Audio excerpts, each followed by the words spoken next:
Welcome back to 123 Geek, and this is my review of Legend of Zelda Links Awakening for the Nintendo Switch. Let's get started.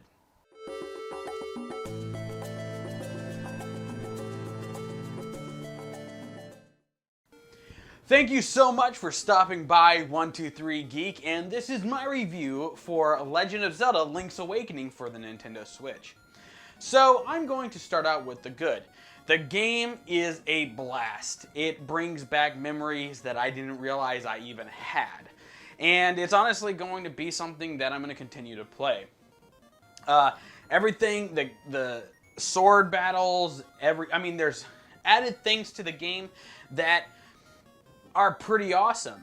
And I recently, if you haven't seen it, I'll put it up right over here. I did a video for the Nintendo Switch Lite. Playing on the Nintendo Switch Lite feels like playing on, on a Game Boy. And that's what's really crazy about it. And I'm pretty sure, about 100% sure, that that's why they brought it out the same day as the Nintendo Switch Lite. So, I had some problems where Target took a really long time to get me my game. Target, I'm looking at you. And that was really quite annoying in my opinion. It's just something that they really need to work on. I just know that I'm not going to be ordering from Target again, and because that really upset me. Anyway, moving on. Everything's really good. The art design is really good. And I actually went with the Dreamer edition of the game, and it is not what I expected. So they didn't really say what the dimensions or how big the art book was going to be. And that's a bit of a problem. Now I'm going to go ahead and show you how big it is. This is it. This is basically the size of my hand.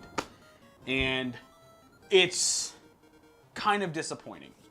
So I did go with the Dreamer edition. Unfortunately, we didn't get in the United States or North America as a whole, did not get the awesome European one. However, there are plenty of people online selling the European version of the game that comes with the steelbook. It comes with a cooler art book. It comes with a really cool collectible box. And anyways, this is what I got.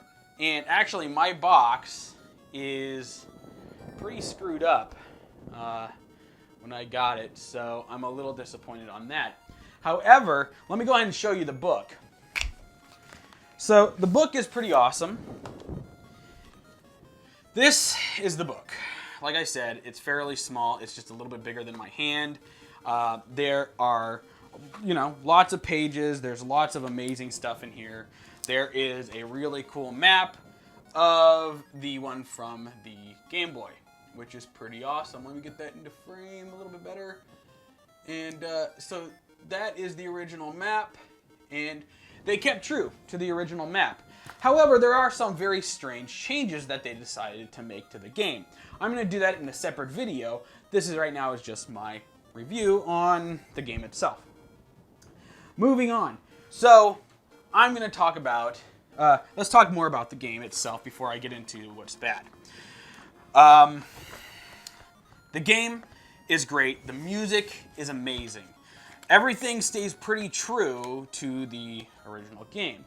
There are some pretty interesting things like appearances of Mario without it being Mario. And there are also appearances of Luigi without it being Luigi.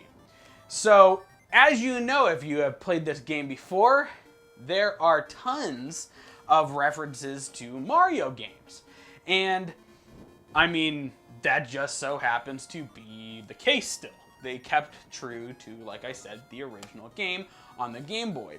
Now, they did definitely make changes to the game that are welcome, and they actually went more with the version of the Game Boy Color, so that would be Zelda Links Awakening DX. And that one was color, and they added some stuff to it. For instance, there is a color dungeon. Now with the color dungeon, you still, in this one, you actually have a little bit of a difference. You actually choose between two colors. Now the original one, it gave you no option and you got, I believe, the red tunic. And in this one, you get to choose between red and blue. Now, I find that quite interesting myself because I don't remember that being the case. I could be wrong. Correct me if I'm wrong down in the down in the comments below. However, there is some things that I find very interesting. Now, I love the look of the game. It looks very, how to put it, kind of like everything is made out of clay. And to me, that is really cool. I like the fact that everything looks like it's made out of clay, and the fact that it's kind of like a stop motion a little bit. There's some movements in it that feel very stop motion. However, I'm now going to be moving on to the negatives of the game. Negatives are basically goes as follows. There is no control with the D-pad. You can't use your D-pad to control the game. Now, to me, that's a little odd, judging from where it came from. Also, when you play the game, you'll find it very strange because the movements are just a little jagged, is a good way to put it, I think. And those jagged movements make it a little strange that it feels like it should have been able to use the D-pad. Unless I am missing something and maybe I need to go through the menu and take a look. There are some other things that are added that I actually forgot to mention. For instance, there is a map. And in the map, it allows you to place markers and zoom in and see where you are in the level, which is pretty cool. And, you know, I'll go ahead and I'll put it up over here. Some of the other issues is there is some major lag leaving some areas of the game or in some areas of the game. If you leave, for instance, the well that you jump down into near the town, when you come out of that well, everything kind of slows down for a few seconds, and it's very noticeable. So this is something that Nintendo should be working on, I hope, in a near patch for the game. And, you know, it's kind of annoying. So overall, I'd say that the game is really, really fun. There's lots of amazing things about the game, and I'm honestly going to continue to enjoy the game. Like I said, it brings back so many memories. The music is amazing. They really kept true to it. Some of the characters are not how I imagined them in 3D, but honestly, I'm not going to complain because they came out probably better than what I imagined in my mind. Anyway, you know, please leave your thoughts in the comments below.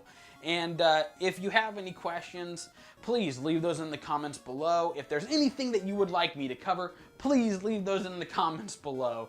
And please don't forget to share my video. I would really appreciate sharing my video.